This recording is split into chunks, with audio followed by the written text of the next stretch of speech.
ಯಲ್ಲಾಪುರ ತಾಲೂಕಿನ ಶಿರ್ನಾಲ ಸರ್ಕಾರಿ ಹಿರಿಯ ಪ್ರಾಥಮಿಕ ಶಾಲೆಯ ತೋಟದಲ್ಲಿ 7ನೇ ತರಗತಿಯ ವಿದ್ಯಾರ್ಥಿಗಳಿಗೆ ಭತ್ತದ ಸಸಿ ನಾಟಿ ಮಾಡಿ ಕೃಷಿ ಕಾರ್ಯದ ಅನುಭವ ಪಡೆದರು. 7ನೇ ತರಗತಿಯ ಕನ್ನಡ ಪಠ್ಯದಲ್ಲಿ ಇರುವ ಸೀನಶೆಟ್ಟರು ನಮ್ಮ ಟೀಚರು ಎಂಬ ಪಾಠದ ಬೋಧನಾ ಅಂಗವಾಗಿ ಪ್ರಾಯೋಗಿಕ ಕೃಷಿ ಚಟುವಟಿಕೆ ನಡೆಯಿತು. ಶಾಲಾ ತೋಟದಲ್ಲಿಯೇ ಗದ್ದೆಗಳನ್ನ ಸಿದ್ಧಪಡಿಸಿ ಅಗೆ ಹಾಕಿ ಭತ್ತದ ಸಸಿಗಳನ್ನ ನಾಟಿ ಮಾಡಿದ್ರು. ಶಿಕ್ಷಕ ಸತೀಶ್ ಶೆಟ್ಟಿ ಅವರ ಮಾರ್ಗದರ್ಶನದಲ್ಲಿ 7ನೇ ತರಗತಿಯ ವಿದ್ಯಾರ್ಥಿಗಳಾದ ವಿನೀತ್, ವಿಠಲ್, ಭರತ್, ಕಾರ್ತಿಕ್ ಎಂ, ಲಿಖಿತ್ ಕುಮಾರ್, ತೇಜೇಂದ್ರ, ಭವ್ಯ, ಜ್ಯೋತಿ, ತನುಶ್ರೀ ನಾಟಿ ಮಾಡಿ ಕೃಷಿ ಅನುಭವ ಪಡೆದುಕೊಂಡರು. ಮುಖ್ಯ ಶಿಕ್ಷಕ ಜಿಎಸ್ ಭಟ್, ಶಿಕ್ಷಕರಾದ ಆಶಾ ಶೆಟ್ಟಿ.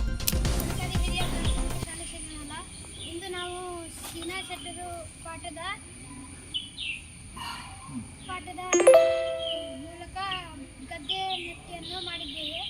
15 ದಿನಗಳ ಹಿಂದೆ ನಾವು ಅಗೆಯನ್ನು ಹಾಕಿದ್ದಾಗಿತ್ತು. ಅದು ದೊಡ್ಡ ಆಯಿತು.